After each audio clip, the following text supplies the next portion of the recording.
Salam sejahtera untuk kita semua. Assalamualaikum warahmatullahi wabarakatuh. Perkenalkan, nama saya Natalia Rorong Pamilangan, Sarjana Sains Terapan, Magister Kebidanan. Salah seorang dosen tetap di Akademi Kesehatan Sinar Kasih Toraja, Prodi D3 Kebidanan. Pada kesempatan ini, saya akan memaparkan salah satu mata kuliah yang saya ampuh, yaitu KDPK, Keterampilan Dasar Praktik Kebidanan dengan kode mata kuliah BID 22004. Mata kuliah ini merupakan mata kuliah wajib prodi yang terdiri dari 4 SKS, 2 teori, 2 praktek yang diajarkan pada semester 1 dan diampu oleh 2 tim teaching dengan 16 kali pertemuan termasuk ujian tengah semester dan ujian akhir semester. Pada mata kuliah ini, diharapkan mahasiswa mampu untuk melaksanakan keterampilan dasar praktik klinik kebidanan secara service excellent terhadap ibu, bayi, dan balita. Sebelum masuk dalam penjelasan sistem pengajaran yang saya terapkan, terlebih dahulu saya akan menjelaskan tentang mata kuliah yang saya bawakan. Mata kuliah ini mengkaji tentang konsep manusia, konsep sehat sakit, konsep stres dan adaptasi, pemeriksaan fisik ibu hamil dan bayi baru lahir, prinsip pencegahan infeksi dalam praktik kebidanan, instrumen dalam praktik kebidanan, masalah yang berhubungan dengan pemenuhan kebutuhan dasar manusia, prosedur pemberian obat dan asuhan pada klien yang menghadapi kehilangan dan kematian. Sesuai RPS yang dikembangkan, mahasiswa belajar baik teori maupun praktek, dan ada pun referensi yang saya gunakan, yaitu merujuk pada buku-buku ajar KDPK yang relevan dengan mata kuliah yang saya ampuh dan ditambahkan dari buku lain berdasarkan evidence base. Salah satu kewajiban saya sebagai dosen adalah menerapkan Tridharma perguruan tinggi, di mana salah satunya adalah bidang pengajaran, di mana di bidang ini saya menerapkan sistem pengajaran DIA, Delivery, Interaction, and Assessment. Delivery di mana saya menyediakan beragam materi pembelajaran untuk membantu mahasiswa belajar secara mandiri, sehingga materi yang diberikan dapat diterima dengan baik bagi mahasiswa. Sebelum melanjutkan dari aspek delivery, maka saya harus menjelaskan mengenai capaian pembelajaran. Capaian pembelajaran ini kemudian menurunkan CPMK, kemudian CPMK menurunkan ke sub-CPMK. Seluruh capaian pembelajaran harus sejalan dengan profil lulusan program studi D3 Kebidanan. Adapun capaian pembelajaran lulusan terdiri dari 4 aspek, yaitu sikap, keterampilan umum, keterampilan khusus, dan pengetahuan. Di mana yang mencakup yang pertama adalah sikap, yaitu yang terdiri dari 2 bagian. Yang pertama, menjunjung tinggi nilai kemanusiaan dalam menjalankan tugas berdasarkan agama, moral, dan etika. Yang kedua, menunjukkan sikap bertanggung jawab atas pekerjaan di bidang keahliannya secara mandiri. Keterampilan umum, mampu menyelesaikan pekerjaan berlingkup luas dan menganalisa data dengan beragam metode yang sesuai, baik yang belum maupun yang sudah baku. Mampu memecahkan masalah pekerjaan dengan sifat dan konteks yang sesuai dengan bidang keahlian didasarkan pada pemeriksaan logis inovatif dan bertanggung jawab atas hasil secara mandiri.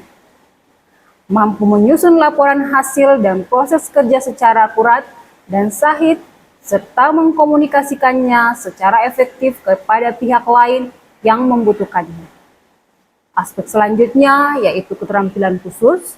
Yang pertama, mampu mengaplikasikan keilmuan kebidanan dalam menganalisis masalah yang memberikan petunjuk dalam memilih alternatif pemecahan masalah.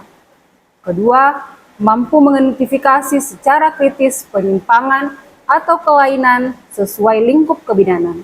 Yang ketiga, mampu menerapkan keterampilan dasar praktik kebidanan sesuai SOP. Aspek selanjutnya yaitu pengetahuan, menguasai konsep ilmu kebidanan, manajemen asuhan kebidanan, keputusan klinik, model praktek kebidanan, dan etika profesi secara mendalam. Menguasai konsep teoritis ilmu anatomi, fisiologi, biomedik, mikrobiologi, parasitologi, imunologi, farmakologi, genetika, biologi reproduksi, dan biologi perkembangan yang terkait dengan siklus kesehatan reproduksi perempuan dan proses asuhan. Kemudian menguasai konsep teoritis keterampilan dan praktik kebidanan secara mendalam. Adapun CPMK 1 menjunjung tinggi nilai kemanusiaan dalam menjalankan tugas berdasarkan agama, moral, dan etika dalam setiap pemberian asuhan keterampilan dasar praktik kebidanan yang diterapkan. CPMK 2 menunjukkan sikap bertanggung jawab atas asuhan keterampilan dasar praktik kebidanan yang diterapkan secara mandiri.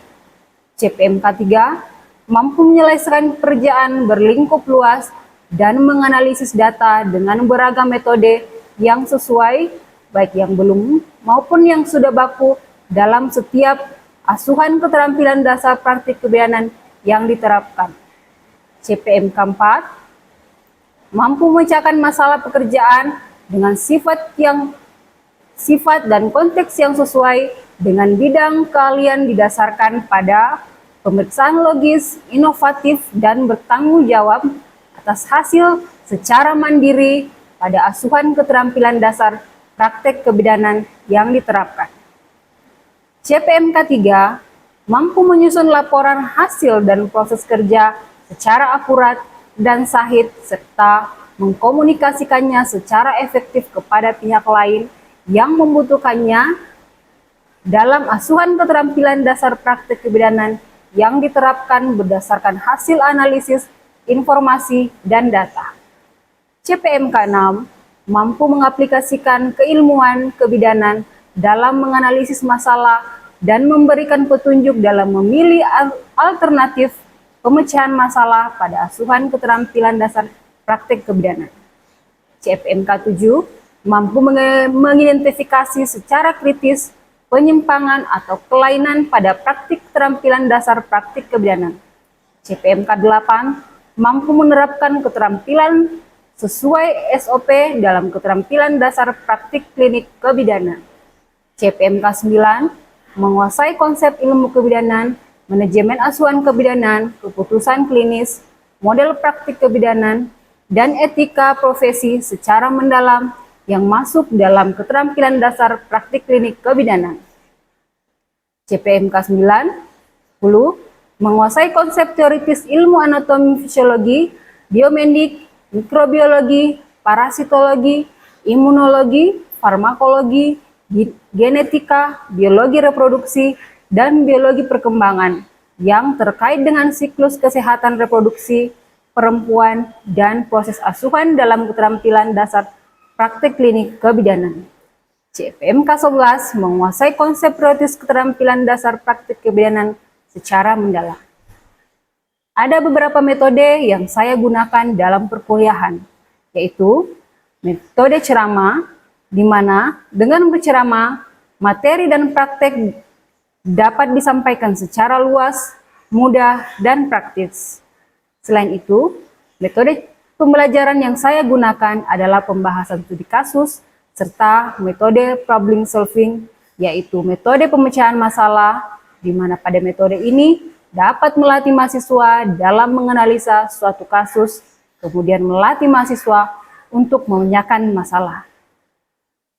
Interaction, yaitu kegiatan tatap muka antara dosen dan mahasiswa untuk membahas mata kuliah yang dilakukan untuk mencapai capaian pembelajaran. Interaction ini menggunakan pendekatan student-centered learning, di mana dapat memfasilitasi mahasiswa untuk berpartisipasi aktif serta kreatif dalam proses pembelajaran. Dalam metode student-centered learning, dapat dilakukan dengan diskusi kelompok, mencari referensi bacaan dari buku textbook atau jurnal penelitian, kemudian mendiskusikan informasi yang didapatkan. Assessment, yaitu penilaian berdasarkan komponen-komponen yang sudah disepakati dengan mahasiswa pada awal pertemuan atau pada kontrak perkuliahan. Kemudian pemberian penilaian, yaitu dengan pemberian tugas terstruktur yang direncanakan, misalnya membahas suatu kasus, kuis yang mudah mengukur kemampuan mahasiswa dalam menerima materi pembelajaran secara objektif. Baiklah, itu tadi penjelasan singkat mengenai mata kuliah dan RPS yang saya gunakan. Selanjutnya, saya akan menampilkan video pembelajaran micro teaching di kelas. Terima kasih. Ya, selamat pagi semuanya. Salam sejahtera. Assalamualaikum warahmatullahi wabarakatuh. Bagaimana kabarnya hari ini? Baik. Oke, jadi hari ini kita akan lanjut pembelajaran kita. Sebelum itu kita berdoa. Berdoa dimulai. Berdoa selesai. Oke, sebelum kita lanjut materi kita, Ibu akan mereview kembali materi kita sebelumnya.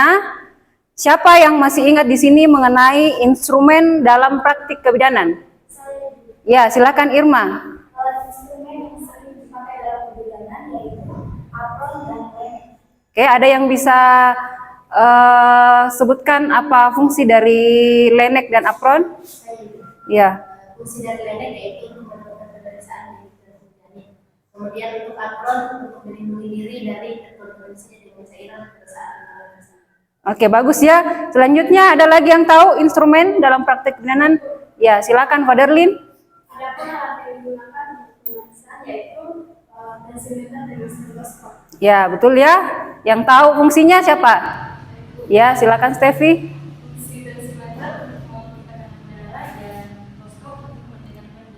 Ya, betul ya. Nah, selanjutnya kita akan masuk di materi yang baru, yaitu mengenai pemeriksaan fisik. Nah, di pemeriksaan fisik ini mahasiswa diharapkan mampu melakukan pemeriksaan fisik. Nah, adapun konsep dasar dari pemeriksaan fisik, yaitu adalah pemeriksaan fisik ini adalah salah satu teknik pengumpulan data untuk mengetahui keadaan kesehatan. Jadi dari pemeriksaan fisik kita sudah bisa tahu status kesehatan dari pasien atau klien kita. Selanjutnya, ada 4 teknik pemeriksaan fisik. Di sini siapa yang pernah membaca atau mendengarkan mengenai ini? Ada yang tahu apa itu inspeksi? Ya, silakan. Inspeksi adalah proses pemeriksaan dengan metode pengamatan atau observasi menggunakan panca indera untuk mendeteksi masalah kesehatan. Ya, betul ya. Kemudian ada yang tahu tentang palpasi juga? Ya, Frida? Palpasi adalah pemeriksaan fisik lanjutan dengan menyentuh tubuh yang dilakukan bersamaan dengan inspeksi. Oke, selanjutnya kita akan bahas satu persatu apa keempat teknik ini. Yang pertama adalah inspeksi, seperti yang sudah disampaikan temannya tadi, yaitu dapat melihat, memeriksa dengan melihat dan mengingat. Jadi dengan melihat kondisi pasien, kita sudah bisa mengetahui status kesehatan dari pasien kita. Contohnya, ketika kita memeriksakan mata, ya, kita lihat konjungtivanya. Jika pucat berarti mengindikasikan apa? Indikasikan anemia, betul ya. Kemudian bagaimana langkah kerjanya? Yang pertama harus diatur pencahayaannya. Jadi kalau misalnya di tempat gelap, usahakan harus dinyalakan lampu. Kemudian atur suhu dan ruangan yang nyaman. Nah, seperti kita di Toraja suhunya dingin, jadi usahakan harus ditutup mungkin pintu atau jendelanya. Kemudian posisi pemeriksa di sebelah kanan pasien. Jadi pada saat kamu lakukan pemeriksaan, usahakan kamu ada di sebelah kanan pasien ya. Kemudian buka bagian yang diperiksa. Nah, yang dimaksud di sini, misalnya kamu hanya akan memeriksa bagian perutnya saja, jadi kamu cukup membuka baju bagian atas saja. Ya, itu termasuk dalam menjaga privasi pasien. Lakukan inspeksi secara sistematis. Apa itu sistematis? Jadi harus dari kepala sampai ke kaki, ya. Oke, selanjutnya, jadi sudah mengerti tadi apa itu inspeksi ya? Jadi dengan melihat dan mengingat. Selanjutnya palpasi, yaitu melakukan pemeriksaan dengan perabaan. Ya, cara kerjanya, daerah yang diperiksa bebas dari gangguan yang menutupi. Jadi kalau kita akan memeriksa bagian atas, dibuka dulu bagian baju bagian atasnya. Ya, misalnya bagian perut yang akan kita palpasi, jadi disingkan dulu bajunya bagian atas. Kemudian jangan lupa untuk mencuci tangan. Sekarang berapa teknik mencuci tangan? 6 ya, sudah tahu semua ya? Oke. Kemudian beritahu pasien tentang prosedur dan tujuan. Setiap melakukan tindakan, harus semua prosedur dan tujuannya harus disampaikan kepada pasiennya. Ya. Kemudian yakinkan tangan hangat tidak dingin. Nah, kira-kira bagaimana untuk menghangatkan tangan yang dingin? Dengan cara ya menggosokkannya tangannya, kemudian kita melakukan palpasi. Kemudian lakukan perabaan secara sistematis. Sama dengan melakukan inspeksi tadi, harus dengan sistematis. Jadi dari kepala sampai ke kaki. Jangan buka dulu bagian, jangan dulu di kaki kemudian naik lagi ke kepala. Jadi harus dari kepala ke kaki. Selanjutnya perkusi, yaitu pemeriksaan dengan cara mengetuk permukaan badan dengan cara perantara jari tangan untuk mengetahui keadaan organ-organ dalam tubuh.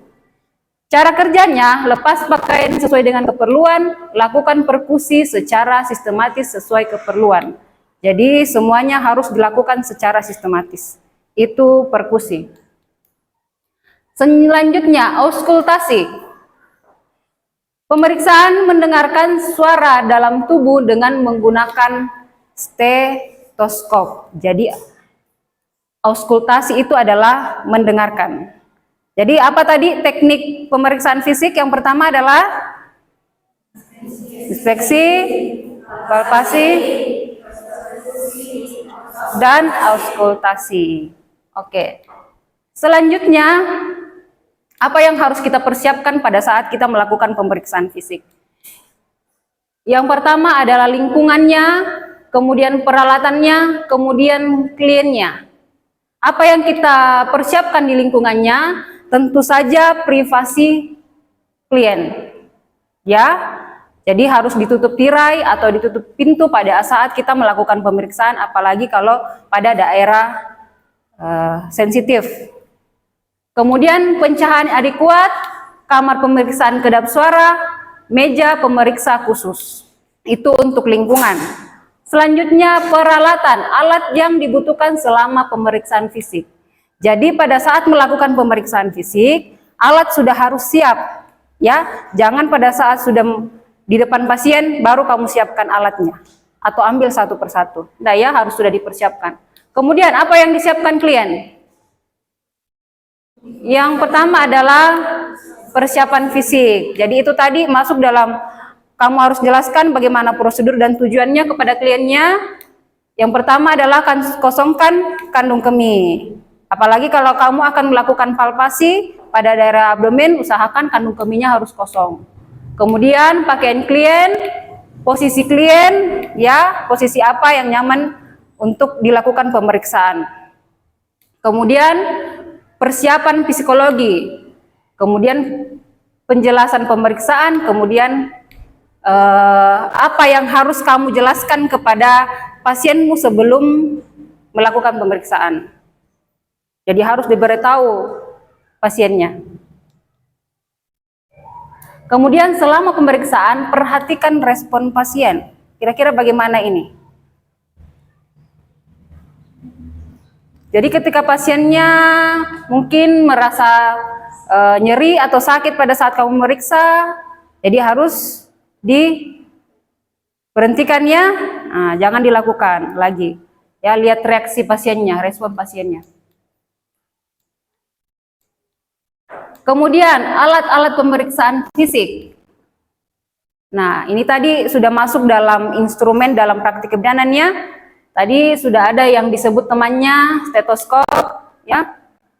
Yang pertama itu ada lidi kapas, kemudian ada senter dan lampu sorot, kemudian ada sarung tangan, kemudian ada oftalmoskop atau pemeriksaan mata, kemudian otoskop untuk pemeriksaan telinga, ada palu perkusi, ya, kemudian sphygmomanometer dan mansetnya ini untuk pengukuran tekanan darah, kemudian stetoskop, termometer, garpu tala, spatel lidah, spekulum vagina, dan jam tangan. Ini adalah alat-alat yang digunakan untuk pemeriksaan fisik.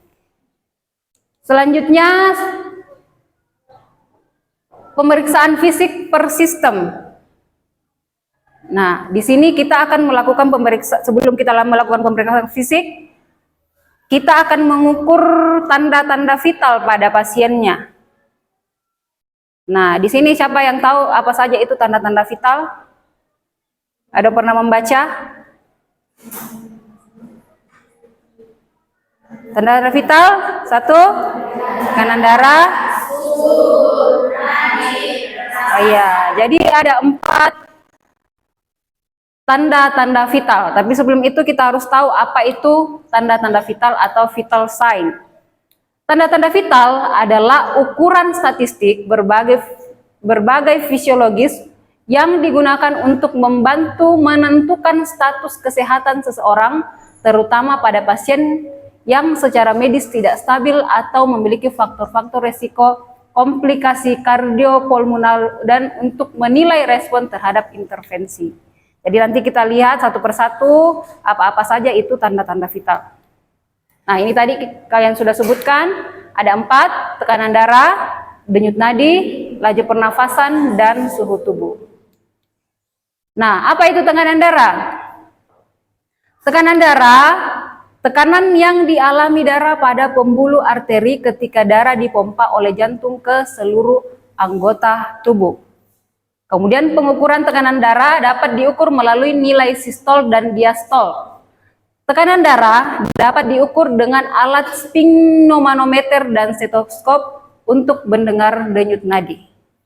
Sampai di sini ada yang mau bertanya? Ya, silakan. Jadi yang saya ingin tanyakan yaitu apa itu sistol dan diastol? Oke. Bagus ya pertanyaannya. Dari sistol itu adalah tekanan darah saat jantung memompa darah atau saat berkontraksi. Sedangkan diastol itu adalah tekanan darah pada saat jantung relaksasi. Ya. Nah, selanjutnya untuk klasifikasi tekanan darah ini menurut WHO ya, ada normal, kemudian masuk prahipertensi dan hipertensi. Kalau dikatakan normal itu 120/80 mm Hg, kemudian prahipertensi 120/80 sampai 139/89 mm Hg. Kemudian kalau dikatakan hipertensi itu adalah 140/90 mm Hg. Ya, ini untuk nilai normal. Dan untuk selanjutnya minggu depan kita akan membahas mengenai tanda-tanda vital selanjutnya yaitu nadi, suhu, dan pernafasan. Jadi cukup sekian materi kita hari ini. Minggu depan kita akan lanjutkan materi kita. Terima kasih. Itulah dia video pembelajaran saya di kelas. Terima kasih.